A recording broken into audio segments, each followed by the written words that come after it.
Kung gusto nyo na mag-start na mag-work from home pagkatapos wala pa kayong experience, like student na bagong graduate, or never pa talaga kayong nag-work ever, tapos gusto nyo sana mag-aral ng skill set na pwede ninyong gamitin bilang panimula as a freelancer, then this video is for you. Hi, Mary here. Everyday napapost ako ng bagong video so pwede nyo sundan na some sort of roadmap kung gusto nyo na maging freelancer, virtual assistant, or gusto nyo na mag-work from home gamit ng computer at internet. And for today, let's answer this question ni Pearl. Sabi niya, if meron daw classes or training for virtual assistant ng real estate. Sa real estate kasi, merong mga non-voice, merong voice, at merong hybrid position. What I mean by that is, yung non-voice, ibig sabihin, never kayo makikipag-usap sa mga clients. Yung voice naman, ito yung dedicated talaga kayo to make phone calls, at yung hybrid naman is yung mga positions kung saan mas mapapadali yung work if tatawag na lang kayo. So, it could be a combination of both. Ang gusto ko pa sa real estate is pwede ka magsimula sa, dun muna sa mababa, dun sa wala munang experience, pero nagigain ka na ng mastery ng industry. So yes, kagaya rin lang siya ng real estate dito sa Pilipinas, pwede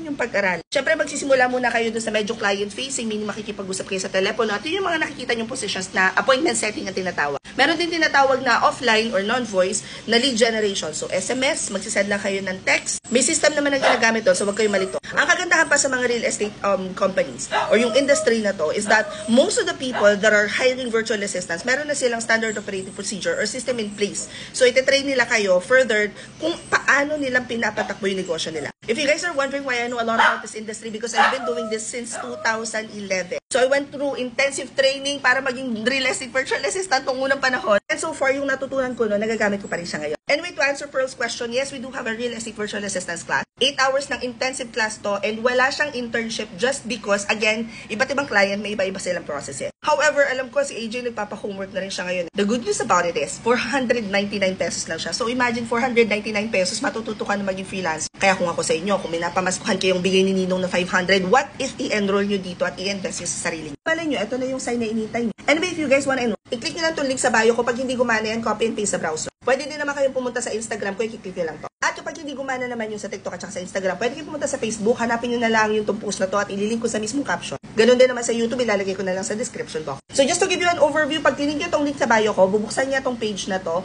maglo-load yan. Pagkatapos, sa first part, makikita nyo dyan kung paano order ng shirt, mga upcoming events. But what you're looking for is yung open classes. Pagkatapos, sa bandang baba, 499.02 Rev. Pag-click nyo na doon na yung mismong form, nandun na yung instructions kung paano yung babayaran yung class. After ninyo magbayad at mag-fill out ng form, you guys will receive a calendar invite. Now, just a heads up guys, naka-holiday break talaga yung mga admin natin. Nagbabakasyon din po sila, opo. So, medyo madadelay, but you guys will receive a calendar invite. At pagkatapos, makikita nyo na sa calendar invite yung mga pre-training requirements natin kung meron man kayong kailangan panoorin. And, ang kagandahan nito guys, pag nag-enroll kayo sa kahit na anong paid classes natin, pwede kayong umattend for free ng revamp without any commitment. So, that's like 2 trainings in 1. Again, 499 pesos lang. Ibig ko sabihin lang naman, girl! January na yung next class nito. And guys, 2 weeks lang talaga yung classes namin this January kasi may team building kami sa Cebu. So please, mag-enroll na kayo. Huwag na kayong magpatumpik-tumpik.